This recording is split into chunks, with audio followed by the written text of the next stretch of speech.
What's going on there, YouTube? Welcome back to another comic book video. Okay, so we're going to continue our coverage over the X-Men, and really, we're working our way up to Fatal Attractions. Now, as we all know, Fatal Attractions, the next crossover that we have to talk about when it comes to our coverage over the X-Men. Now, for me, it's kind of cool because we're getting very close into covering the actual crossover. It took us a long time to get into the Executioner song, but to be honest, there were a lot of stories that led into that crossover. When it comes to Fatal Attractions, you don't have that many stories leading into the actual crossover. But for now, we got to jump back over to X-Force. Now, like I said in our last video, when it came to X-Force going into Fatal Attractions, it got a tad bit confusing. I don't mean the story got a tad bit confusing, I mean how to read X-Force alongside with the other X books. Let me explain. You see, after the Executioner song, you had Marvel trying their best to make sure that all their X books were connected to one another. Now, you're probably going to say, no, Fresh, they always have done that. No, because when it came to Excalibur was its own thing out there away from the other X books. But after Alan left the book, you didn't have Excalibur go back over into being an X book with the rest of the other X books. So then all the different books were now connected to one another. And when it came to X-Force, it got a tad bit more confusing because X-Force had like one, maybe two story arcs leading into Fatal Attractions. But when it came to the other X books, they were highly affected by this book right here, X-Force. Like, for example, Cable and also Deadpool's miniseries. Those two books were affected by X-Force, and some other books were also affected by X-Force. But the problem was that those other storylines could happen right in the middle of this story arc, or possibly took place right after this story arc, or sometimes the first two chapters of other story arcs took place before this one, and the other half took place after X-Force. It got really confusing, but at the same time, it was still kind of easy to read. Just sometimes you had to jump between different books to get the whole idea of what exactly was going on. And so as we dive into today's video, I do want to mention that we're going to cover issues number 22, 23, and 24 leading into, well, Fatal Attractions. Now, issue number 22 is actually wrapping up what we saw in the last video, but also beginning the second story arc that leads into Fatal Attractions. So we actually pick up with our heroes right now, just trying to survive after the Gray Malkin had exploded. You see, if you saw my last video when it came to X-Force, then you saw the Gray Malkin explode. Now remember, the Gray Malkin was actually a ship that Cable had brought back in time with them to the past and kind of used that place as, well, a base. Now the problem was that he had supposedly died at the end of the Executioner song.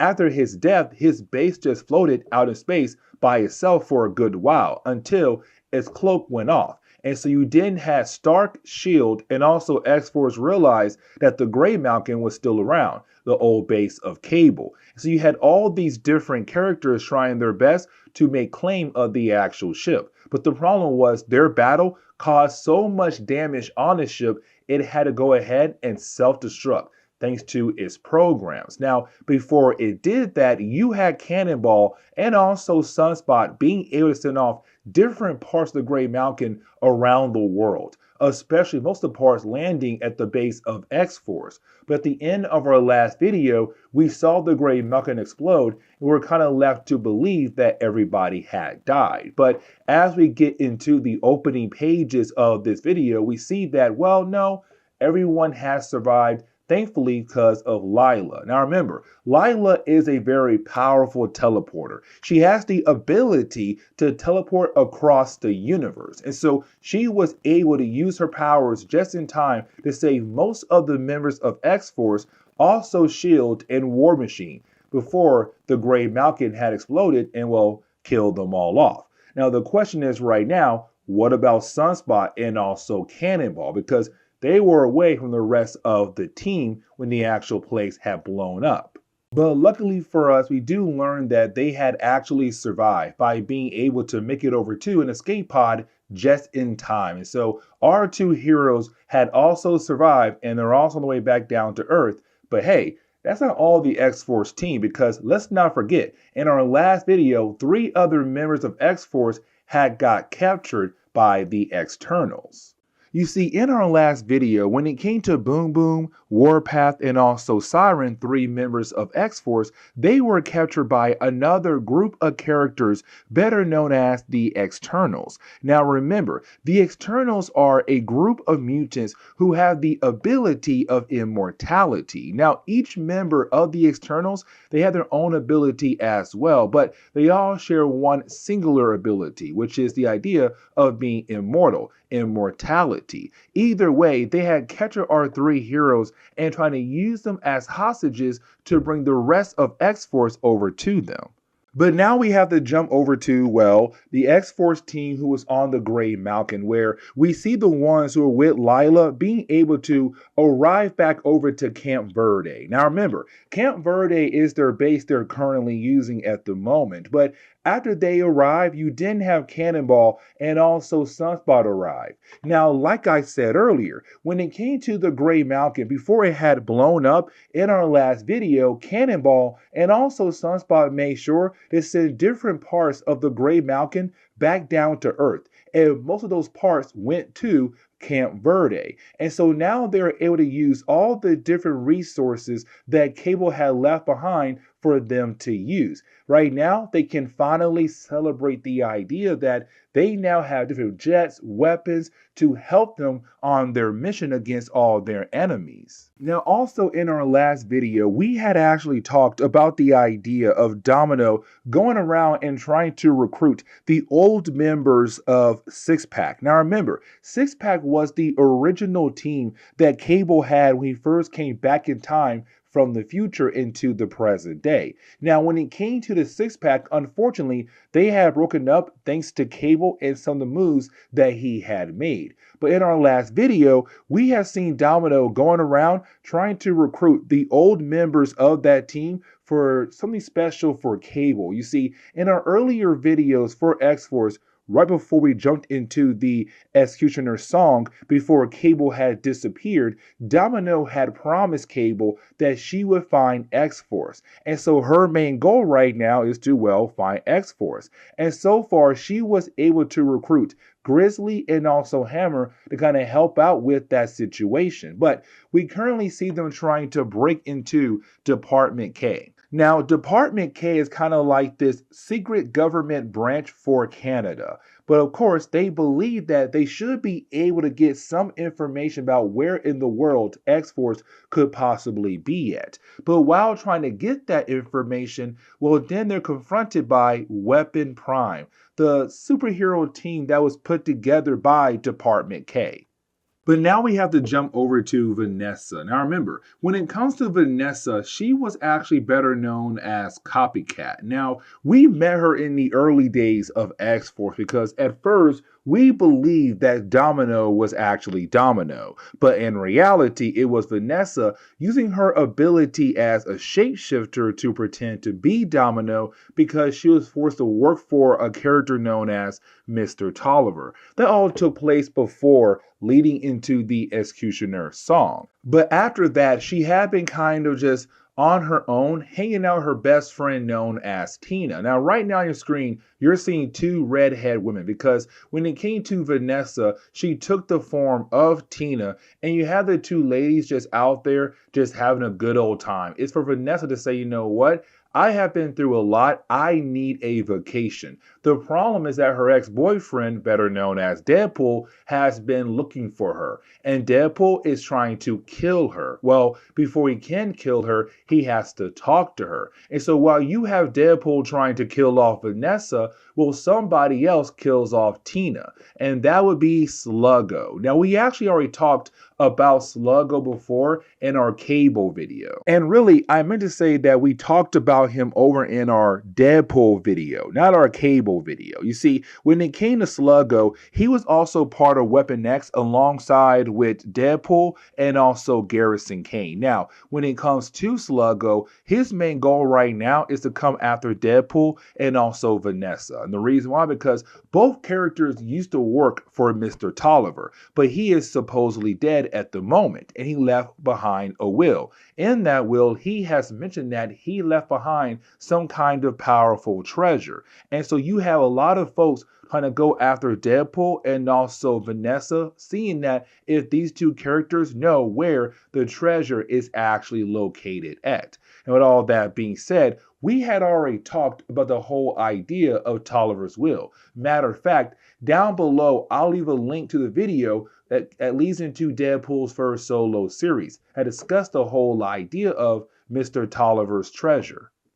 But getting back over to X-Force, we do see X-Force right now going through all the different things that Cable had left behind. Now, with that being said, they still have no idea that technically the rest of their team has been kidnapped by the Externals. Now, for Lila, we do see her leaving the team because she has to go back to do her musical career as an artist. And so it's her saying, hey, you know what? I'm leaving. I'll miss you guys. But it's also the book saying like, hey, listen, we are finally going to close on the whole idea of Sam dating Lila so that now Sam can date Boom Boom, because we have seen in the last few videos that those two characters have been beginning to build a relationship with one another. But then you didn't have X-Force get a call from, well, the Externals. Now, for the Externals, they're telling X-Force that currently they're holding on to the rest of their team as hostages. And right now, they just want one thing, and that would be Cannonball. Now, back in the early days of X-Force, like before the Executioner song, we had learned that Cannonball may or may not be also an external. He may have the ability of immortality, but apparently they need him to survive. And so they're saying, listen, if you hand over Cannonball, we'll hand over the rest of your team to you safely and sound. But now we have to jump into X-Force issue number 23. Now, when we do, we actually pick up with X-Force breaking into a hospital. And the reason why, because they're trying to get somebody who has information on, well, the Externals. And that would be Cruel. Now, when it comes to Cruel, Cruel is also an external as well. Now, in the early days of X-Force comics, when it came to Cruel, he fought alongside with Gideon, another member of the Externals. Now, when it came to Cruel, he fought against X-Force and, well, unfortunately lost against him. But also, he fell out of a flying aircraft vehicle and crashed on the ground pretty hard. And so his body was severely injured. Hence the reason why, that he's currently inside a full body cast. Now for X-Force, they're kind of like, listen, you have the info we need to go after them. But at the same time, we also know that you have a lot of hatred towards them. So why not try to help out one another? And so for Cruel, he's down with the idea of telling them how to take down the Externals, but also how to find them.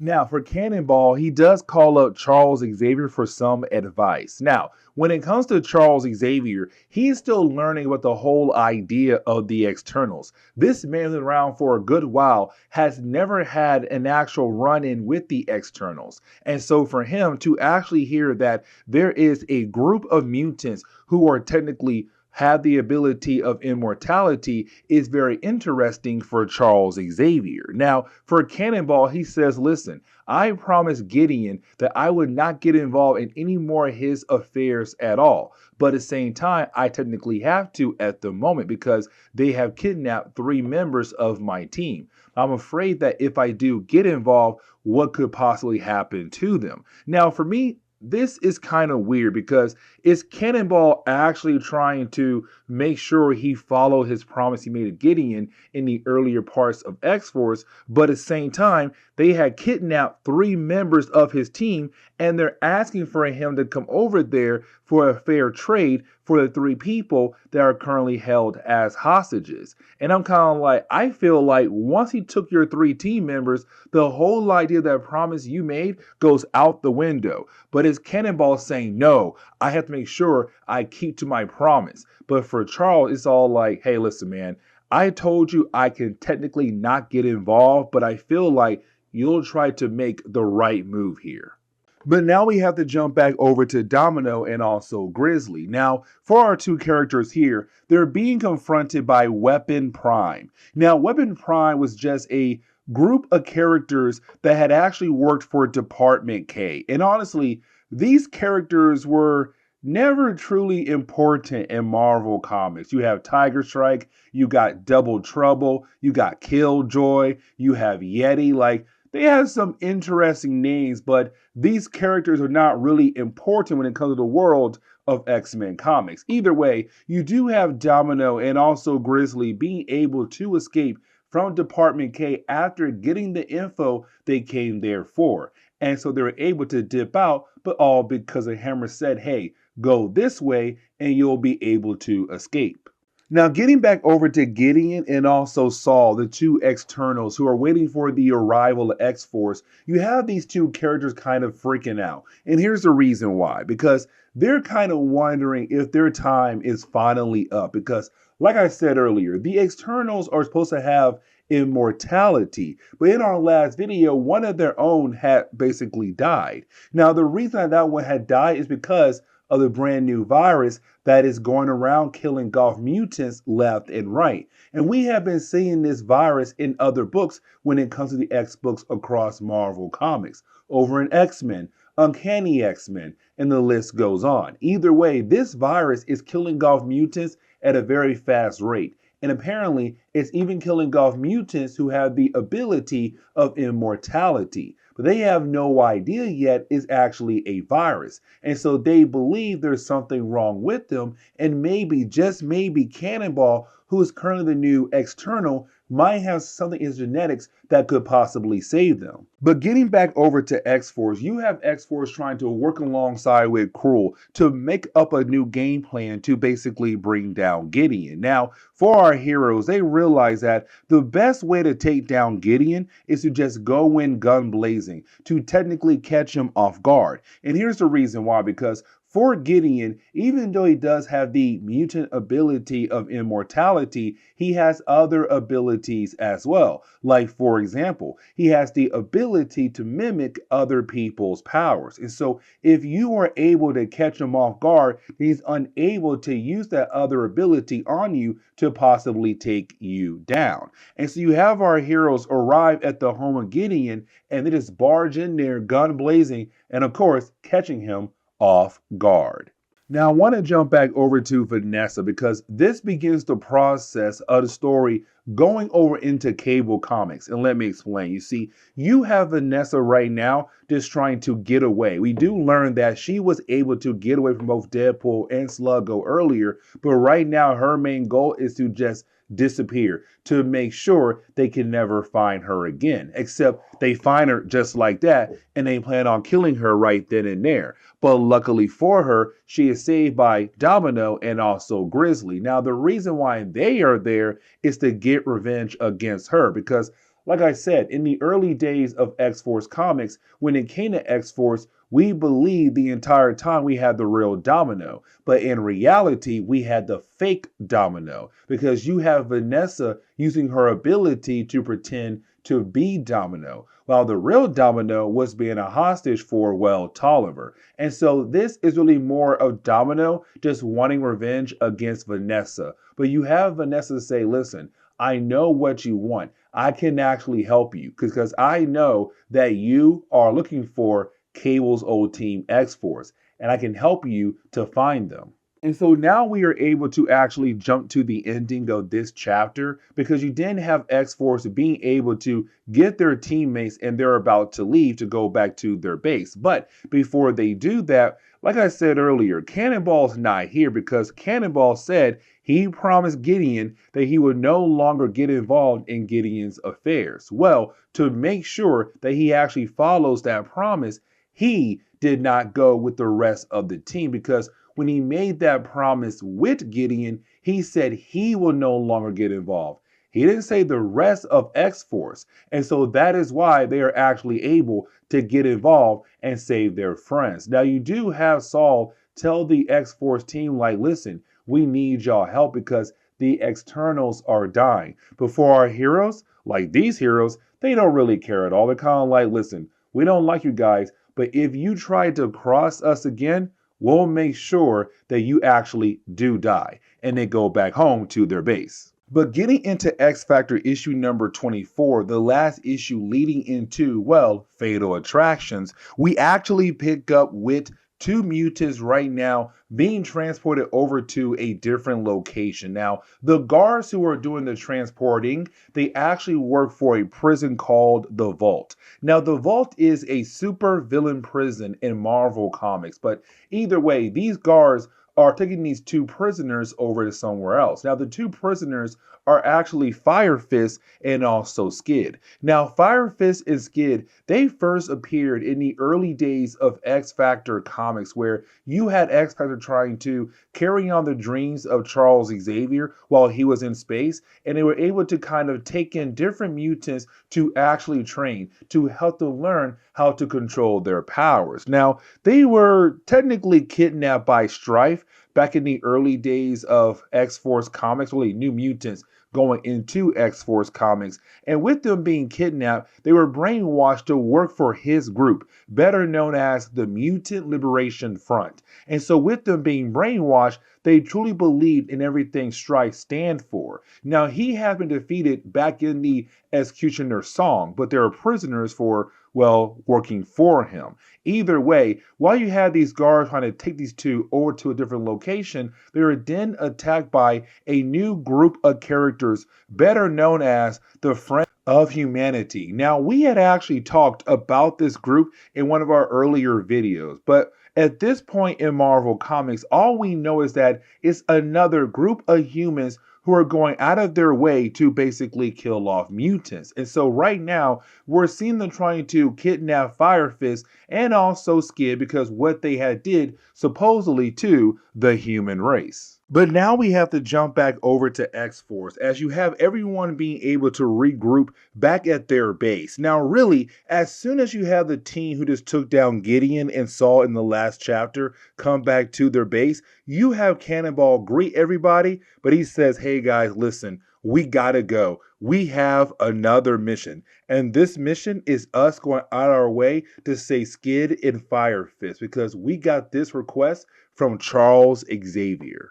Now, the reason why Charles Xavier had called in X-Force to go deal with this problem because one, both of his X-Men teams are busy, and two, it will look really bad that X-Factor, the government team, going out of their way to hunt down a human group. And so they said, listen, why not go ahead and use the anti-hero group, better known as X-Force, to deal with this kind of problem. And for Val Cooper, she understands what he did, but at the same time, she's kind of like, I still don't like X-Force because who they are. But either way, they now have a mission to go save Skid and Fire Fist from the Friends of Humanity. Now, we do jump back over to Vanessa, Grizzly, and also Domino, and we actually see Domino wanting to kill off Vanessa because, well, she did pretend to be her for a good while, but you have Grizzly realize that maybe they can use Vanessa to hopefully find X-Force. And like I said, this leads over into the Cable series. As a matter of fact, the last chapter in that Cable video we did a couple weeks ago picks up where this leaves off at. The whole idea that now you have Vanessa, Hammer, Domino, and Grizzly going out of their way to hopefully locate X-Force because, again, Cable had asked Domino to find X-Force for him.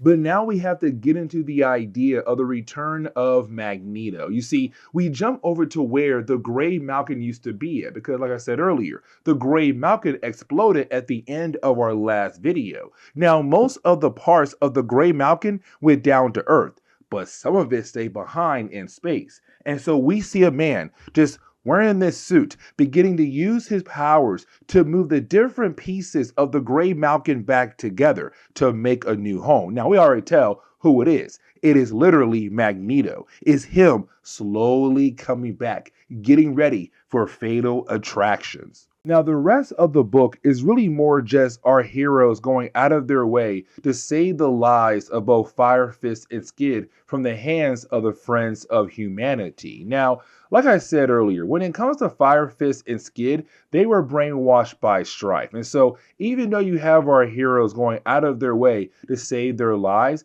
they still show a lot of hatred towards our heroes. Because again, they were brainwashed and they believe right now everything Strife believes in. So, for example, they hate the idea that X-Force, X-Men, X-Factor are trying to carry on Charles Xavier's dream. The whole idea of mutants and humans can live together in harmony. For Strife, no, mutants need to take over the world. Either way, we also learned that apparently at the very beginning of this chapter, these two characters were on their way over to Charles Xavier so that he could use his abilities as a way to fix their minds. But either way, the ending of this chapter is our heroes being able to save those two characters and then finally go back home. And so this is where we are going to end today's comic book video. Now, like I said, this leads into Fatal Attractions, but we're still not done covering all the different stories that lead into that crossover, but we are done for X-Force for the time being. But with that being said, guys, I'll see you on the next X-Men video. Later, guys.